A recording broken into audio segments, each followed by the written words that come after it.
حضرت معاویہ رضی اللہ تعالیٰ، اور کمال کی بات آپ نقطہ بار بار ذہن میں رکھیں کہ یہ تمام کا تمام کلام سرکار 1400 سال پہلے مدینہ شریف میں تشریف فرما ہو کر ارشاد فرما رہے ہیں. اور وہ آج کے کچھ لوگ کہیں گے کہ کس طرح ہو سکتا ہے، اگر سرکار علم غیب جانتے ہوتے تو اس وقت حضرت امیر معاویہ کے تمام احوال سے واقف ہوتے. میں نے کہا تیری عقل پہ پردے پڑ گئے ہیں کہ جو نبی دنیا میں بیٹھ کے قیامت کے احوال بتا رہا ہے تو اس کا مطلب یہ ہے کہ یہ ایک آزمائش ہے اور یہ اللہ رب العزت کا دستور ہے، یہ خداوندی کا طریقہ کار ہے. سامعین کرام، حضرت امیر معاویہ رضی اللہ تعالیٰ عنہ سرکار صلی اللہ علیہ وسلم کی بارگاہ میں عرض کریں گے، اے اللہ کے رسول، میں اپنے رب کے عرش کے سائے میں تھا، نیچے تھا، میرا رب مجھ سے کلام کرتا تھا، میں اپنے رب سے کلام کرتا تھا. سامعین کرام، حضور صلی اللہ علیہ وسلم ارشاد فرمائیں گے، اے معاویہ تم اپنے رب سے کیا کلام کرتے تھے، کیا گفتگو کرتے تھے؟ حضرت امیر معاویہ رضی اللہ تعالیٰ عنہ ارشاد فرمائیں گے کہ ایک مرتبہ اللہ عز و جل نے مجھ سے پوچھا، اے معاویہ کیا تم جانتے ہو کہ میں کس سبب سے تم کو اپنے عرش کے سائے میں رکھا ہوا ہے؟ عرض کیا، اے مولا، اے میرے رب، میں نہیں جانتا. اللہ رب العزت ارشاد فرمائے گا، اے معاویہ دنیا میں تیرے خلاف جہنمی کتے، وہ ذلیل، وہ خبیث تیرے خلاف بکواسات کرتے تھے، وہ تیرے خلاف بکواسات کرتے تھے، وہ جہنمی کتے ہو گئے، اور میں تیرے فضائل اور تیری فضیلتوں کو بلند کرتا گیا، اور تیرے فضائل اور تیری فضیلتیں اتنی بلند کی کہ میں نے تجھے اپنے عرش کے سائے میں جگہ عطا فرما دی. سامعین کرام، یہ حضرت امیر معاویہ رضی اللہ تعالی عنہ کی شان ہے. اب ہمارے اسلاف کا اس میں کیا کردار ہے؟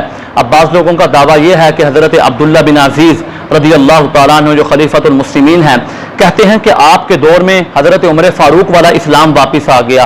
بکری نے اور شیر نے ایک ہی جگہ پر کھڑے ہو کر پانی پیا، اتنا اسلام نافذ ہو گیا. آپ نے ہر جگہ عدل و انصاف رائج کر دیا.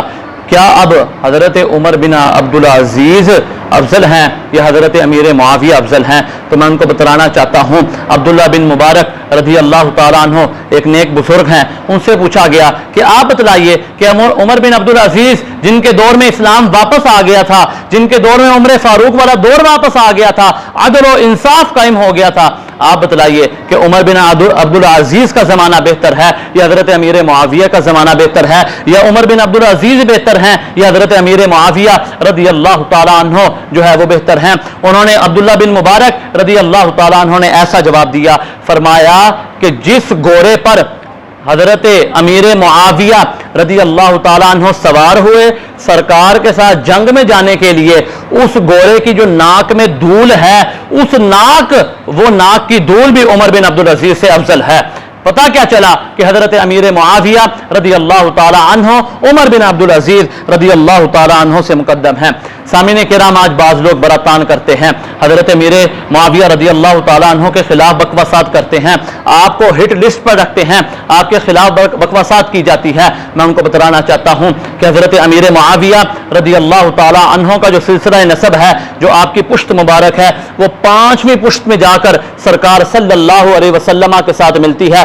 پتہ کیا چلا کہ جس نے حضرت امیر معاویہ رضی اللہ تعالیٰ عنہ کے خلاف بکواسات کی، آپ کو تکلیف پہنچائی، تو گویا اس نے رسول اللہ صلی اللہ علیہ وسلم کو تکلیف پہنچائی، اور جس نے رسول صلی اللہ علیہ وسلم کو تکلیف پہنچائی گویا کہ اس نے اللہ رب العزت کو تکلیف پہنچائی، اور جس نے اللہ رب العزت کو ایذا پہنچایا تو سمجھ لے وہ جہنمی کتا ہے اور اس کا ٹھکانہ جہنم ہے.